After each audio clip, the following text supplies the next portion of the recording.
এর পাশাপাশি নজর রাখবো যে খবরের দিকে। বিতর্কের মধ্যেই এবার এনআইএর এসপি ধনরাম সিংকে দিল্লিতে তলব করা হলো। ধনরাম সিংকে দিল্লিতে তলব করা হয়েছে। ধনরাম সিং এর জায়গায় আসছেন রাকেশ রোশন।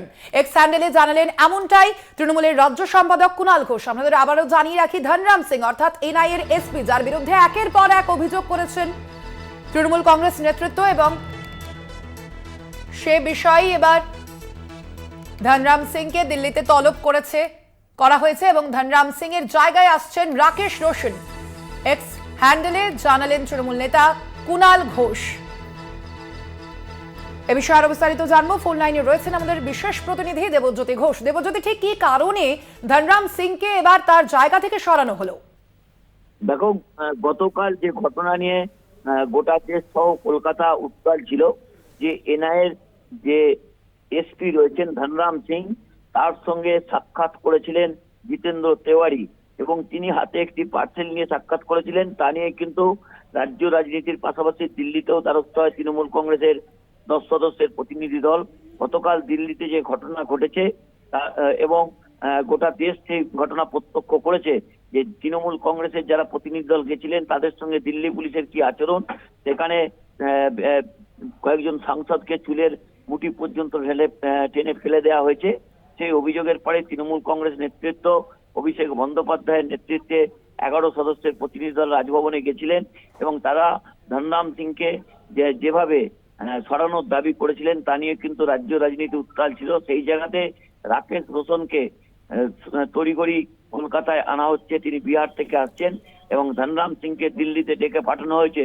তৃণমূল কংগ্রেস ইতিমধ্যেই বলতে শুরু করেছে এটা তাদের রাজনৈতিক আন্দোলনের নৈতিক জয়। যদিও তৃণমূল কংগ্রেস বলেছেন তলব করলে হবে না, এই ধনরাম সিংকে অবিলম্বে বরখাস্ত করতে হবে।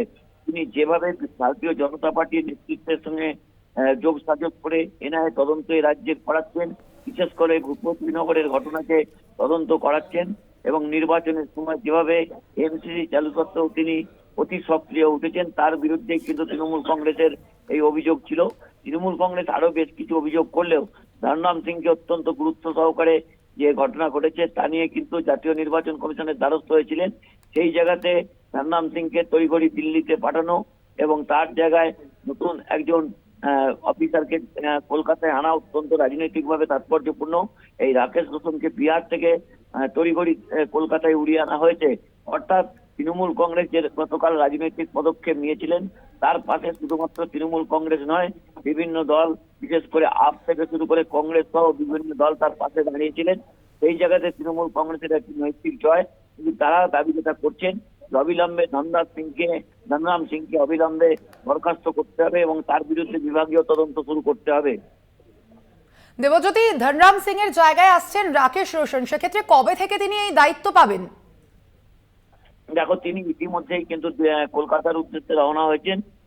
আজকে তিনি আসছেন এবং তিনি পুরো ব্যাপারটি বিষয়টি খতিয়ে দেখবেন।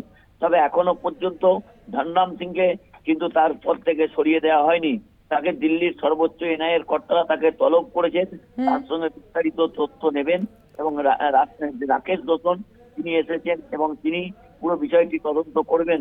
করার পরে রিপোর্ট দিল্লিতে যাবে এবং তারপরে কি ব্যবস্থা ধনরাম সিং এর বিরুদ্ধে নেওয়া হচ্ছে তা তখন সময় বলবে। একদম, ধন্যবাদ তোমাকে। আমরা কথা বললাম, আমাদের সঙ্গে ফোন লাইনে ছিলেন আমাদের বিশেষ প্রতিনিধি দেবজ্যোতি ঘোষ। আপনাদের আবারও জানিয়ে রাখি, বিতর্কের মধ্যেই এবার এনআইএর এসপি কে দিল্লিতে তলব করা হয়েছে। আপনারা জানেন ইতিমধ্যেই ধনরাম সিং এর সঙ্গে জিতেন্দ্র তেওয়ারি বিজেপি নেতার সঙ্গে যোগসাজশ রয়েছে এবং এমনই অভিযোগ তুলেছে তৃণমূল কংগ্রেস নেতৃত্ব। এবার তাকে দিল্লিতে তলব করা হয়েছে এবং তার জায়গায় আসছেন রাকেশ রোশন এবং একেই তৃণমূল নৈতিক জয় হিসেবে দেখছেন তাদের।